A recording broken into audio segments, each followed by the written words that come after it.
Hi, everyone. Welcome again to another Teacher Joseph podcast. On the screen here, you can see what the new government nationalised rail service is going to look like in England and Wales. Now, let me just give you some background to this. So, as you know, like many countries across the world, the government has more or less privatized the railway service. It looks after the rails, the running of the trains, and does all the administration work. It also looks after the railway stations. However, the actual trains that run and the stations of those running trains are operated by private train companies.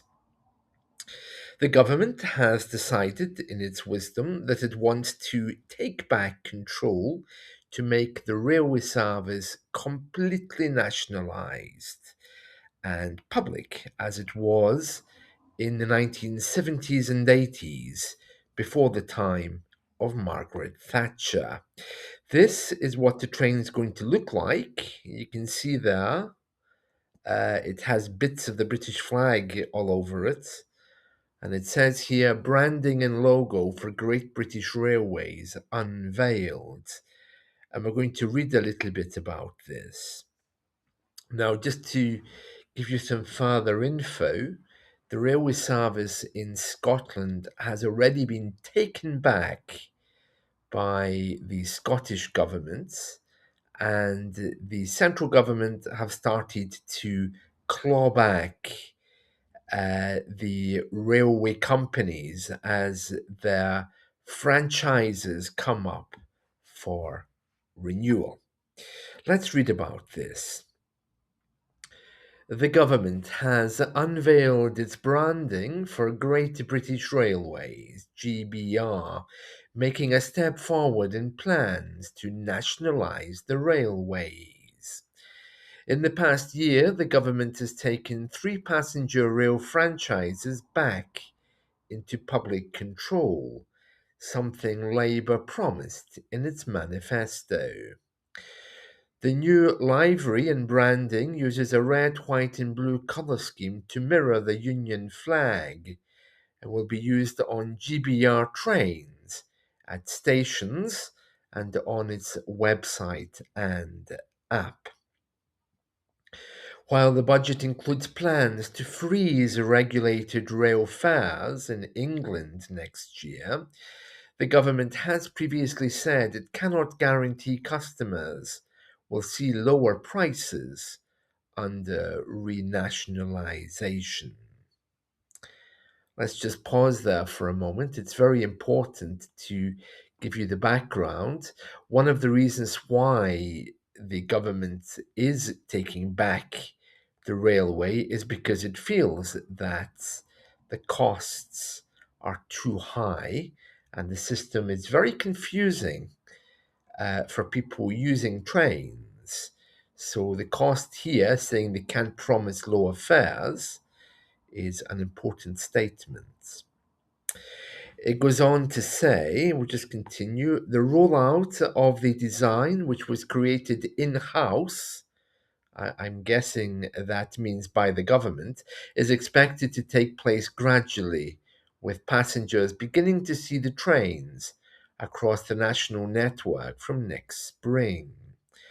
Through December, the design will be displayed at stations including London Bridge, Birmingham New Street, Glasgow Central, Leeds City, and Manchester Piccadilly.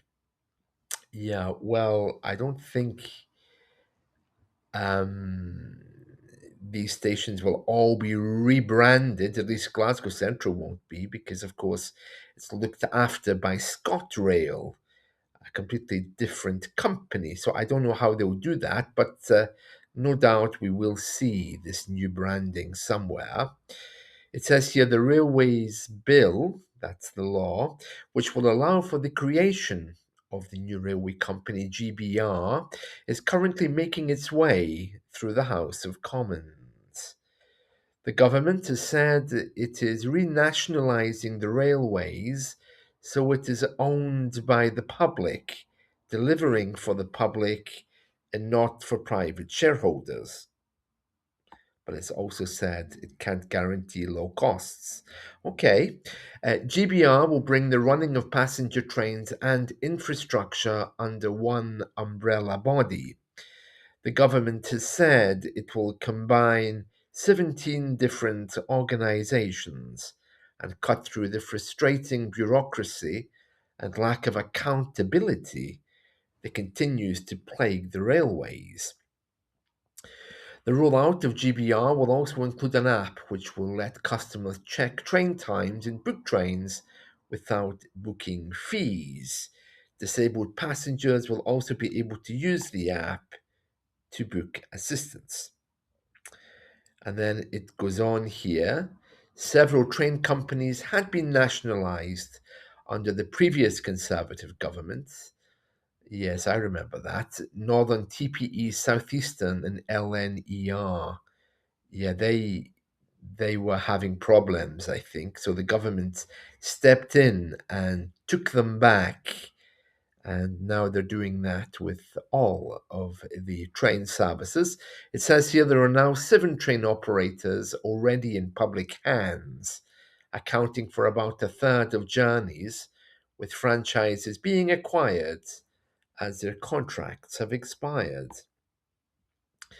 In the past year, Greater Anglia, South Western Railway, and C2C have been nationalised, with more expected to follow in 2026.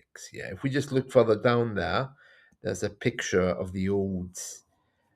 um, the old trains, which were used, I think, up until mid 80s. I think. Yeah, brings back memories. Right. So you can see here, Transport Secretary Heidi Alexander said the new design isn't just a paint job. Well, it is, isn't it? And that it represents a new railway, casting off the frustrations of the past and focused entirely on delivering a proper public service for passengers.